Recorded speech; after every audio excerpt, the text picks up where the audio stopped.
Assalamualaikum warahmatullahi wabarakatuh. Bismillahirrahmanirrahim. Alhamdulillahirabbil alamin. Assalatu wassalamu ala asrafil anbiya'i wal mursalin sayyidina wa maulana Muhammadin wa ala alihi wa sahbihi ajma'in, amma ba'du. Pertama-tama marilah kita panjatkan puji syukur kehadirat Allah Subhanahu wa taala yang telah melimpahkan rahmat, taufik, hidayah serta inayahnya kepada kita semua, sehingga pada kesempatan pagi hari ini kita dapat mengikuti kegiatan MPLS dengan keadaan yang sehat, alhamdulillah. Untuk yang masih diberikan sakit oleh Allah, semoga diberikan kesehatan oleh Allah, amin Allahumma amin. Sebelum materi saya mulai, izinkan saya memperkenalkan diri terlebih dahulu. Nama saya Riza Farid Adib. Saya mengajar mapel pendidikan agama Islam kelas 7 dan kelas 8. Untuk yang kelas 7 saya mengajarkan kelas 7E dan F, sekaligus saya juga wali kelas 7F. Jadi nanti yang kelas 7F nanti sering ketemu saya. Untuk yang kelas 8 saya mengajar kelas 8A, B, dan C. Langsung saja materi pada pagi hari ini, yaitu tentang pembinaan mental agama di sekolah. Dari sini kami akan membahas tentang pendidikan. Pendidikan itu apa sebenarnya? Pendidikan itu apa? Pendidikan yaitu adalah proses pengubahan sikap dan tata laku seseorang ataupun kelompok dalam upaya mendewasakan manusia melalui sebuah pengajaran maupun pelatihan. Jadi betapa pentingnya sebuah pendidikan. Pendidikan menjadi suatu keharusan. Karena apa? Pendidikan tidak hanya mengantarkan anak menjadi cerdas dan pintar, tetapi juga mempunyai budi pekerti yang sopan dan santun, sehingga keberadaannya sebagai anggota masyarakat menjadi bermakna bagi dirinya maupun bagi masyarakat pada umumnya. Sekarang banyak orang yang berpendidikan, orang yang pintar, orang yang cerdas, tetapi nilai moralnya kurang, sopan santunnya kurang, terus berbudi luhurnya kurang. Itu apa? Menjadikan orang itu tidak terpandang di dalam masyarakat.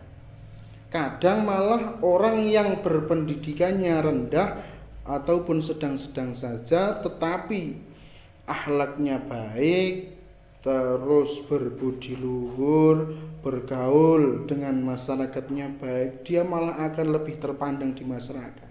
Nah, itulah pentingnya akhlak, pentingnya berbudi luhur, pentingnya sopan santun dalam bermasyarakat, itu sangat besar. Selanjutnya, pendidikan di sini merupakan upaya yang harus melibatkan semua pihak. Nah, yang pertama, keluarga. Keluarga hendaknya merupakan lingkungan pembentukan dan pendidikan karakter pertama dan utama, harus lebih diberdayakan lagi. Karena apa? Keluarga hendaknya menjadi school of love atau sekolah untuk kasih sayang, atau tempat belajar yang penuh cinta dan kasih sayang. Contohnya, di dalam keluarga kita diajarkan membiasakan jujur. Yang kedua, diajarkan tentang adil dengan kakak kita, dengan adik kita. Itu diajarkan pertama oleh bapak ibu kita, oleh ayah kita, oleh ibu kita. Terus yang selanjutnya, membiasakan minta izin. Kalau mau keluar belajar kelompok, minta izin, diajarkan oleh ayah ibu kita. Kalau mau keluar rumah harus izin terlebih dahulu. Terus yang selanjutnya, membiasakan berbicara yang sopan terhadap orang yang lebih tua, terhadap ayah ibu kita, terhadap kakak kita. Itu harus kalau berbicara yang sopan. Terus selanjutnya membiasakan makan dan minum yang benar. Makan itu harus bagaimana, baiknya duduk. Kalau minum itu harus bagaimana, makan itu menggunakan tangan apa. Itu pertama kali dididik di keluarga. Jadi di sini pendidikan yang paling sangat berpengaruh adalah di keluarga. Terus yang kedua di sekolah. Pendidikan sekolah itu tidak semata-mata hanya membahas tentang ilmu pengetahuan saja, tetapi di sekolah juga diajarkan tentang penanaman moral, ada nilai-nilai etika, budi pekerti yang luhur, dan masih banyak lagi. Di samping itu, yang ketiga tadi, yang pertama adalah keluarga, yang kedua sekolah, terus yang ketiga masyarakat. Masyarakat, lingkungan masyarakat juga sangat berpengaruh sangat besar dalam pembentukan karakter watak seorang anak. Karena apa? Ketika dari keluarga, misalkan dari keluarga baik, terus nanti di dalam masyarakatnya dia bergaul dengan orang yang akhlaknya kurang baik, itu kemungkinan besar itu bisa ikut terjerumus dalam hal-hal yang kurang baik. Nah, itulah pentingnya akhlak, pentingnya bergaul dengan masyarakat, di lingkungan masyarakat itu sangat juga berpengaruh sangat besar bagi pendidikan karakter seorang anak. Jadi ketika kita bergaul, berteman dengan siapapun itu boleh, tetapi kita sebagai seorang anak harus bisa memfilter, harus bisa menyaring, oh ini teman saya kurang baik dalam berbicara, terus cara berbicara dengan orang yang lebih tua kok tidak bisa menghormati. Kalian boleh berteman dengan siapapun boleh, asalkan kita jangan ikut terjerumus dengan hal-hal yang kurang baik. Kita bebas berteman dengan siapapun, bebas, tidak ada batasannya. Tetapi kita harus bisa memfilter, harus bisa menyaring, oh ini perbuatan yang kurang baik, saya harus bisa meninggalkannya. Nah, terus selanjutnya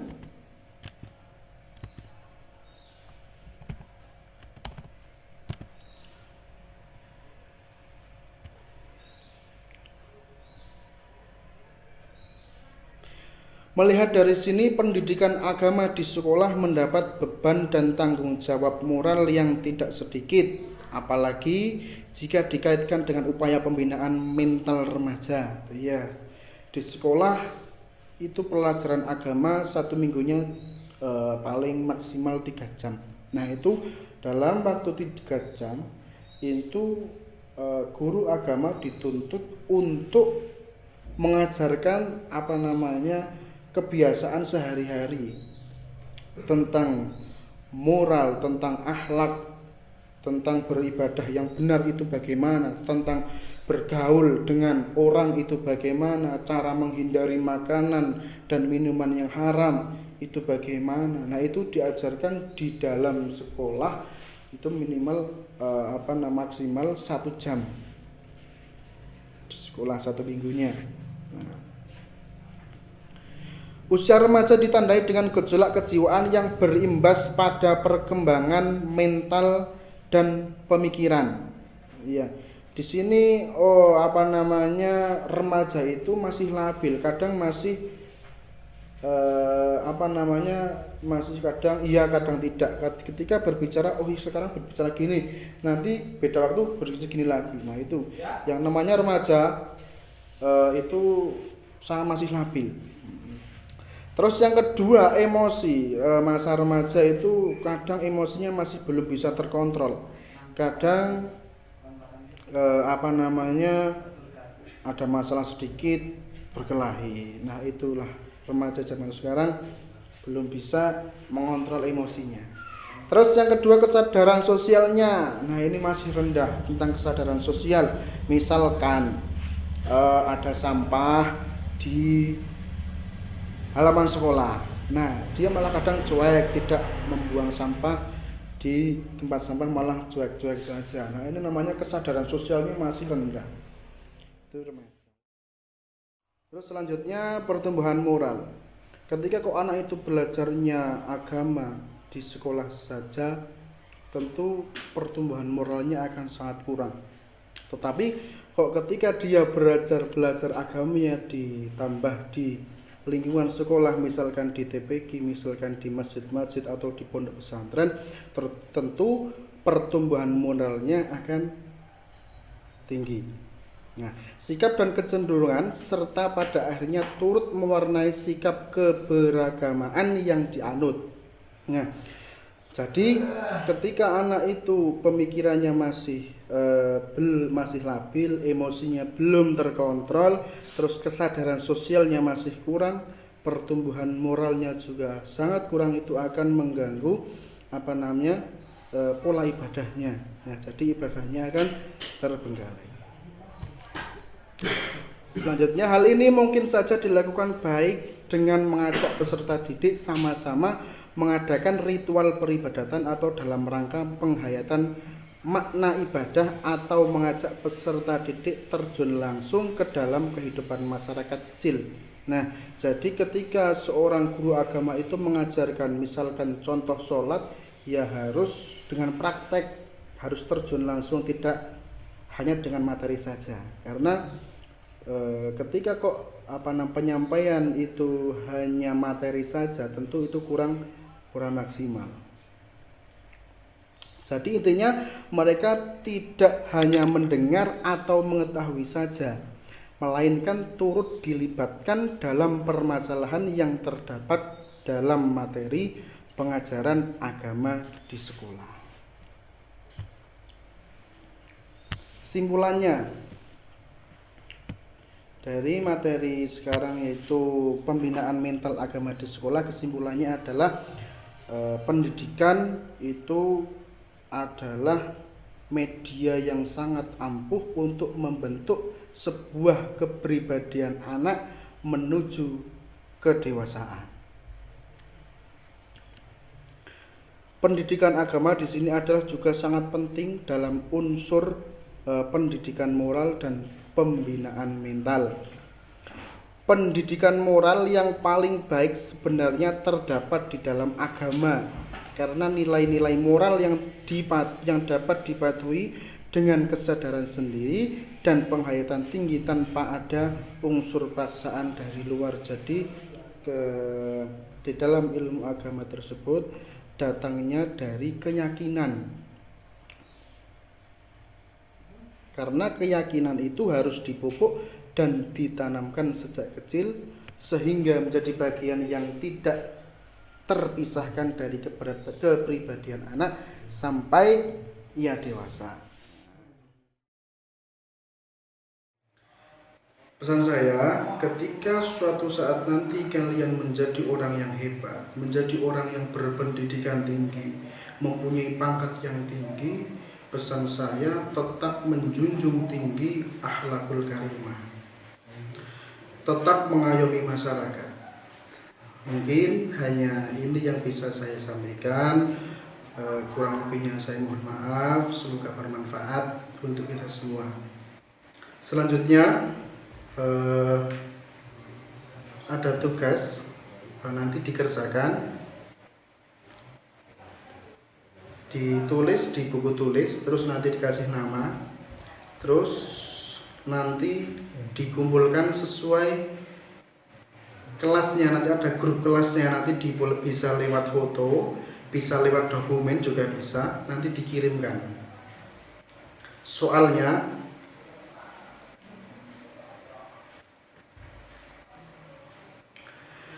jika kamu menemukan sejumlah uang di halaman sekolah, kemudian kamu ingin mengembalikan uang tersebut kepada pemiliknya, namun kamu tidak mengetahui siapa pemilik uang tersebut. Nah, jadi apa yang harus kalian lakukan? Nah, nanti itu soalnya ditulis, terus bawahnya jawaban, dikasih nama dan kelas, nanti bisa dikirim lewat di foto juga bisa, lewat Microsoft Word juga bisa. Nanti kan sudah masuk di grupnya masing-masing, dikirimkan sesuai kelasnya masing-masing. Sekian dari saya. Wassalamualaikum warahmatullahi wabarakatuh.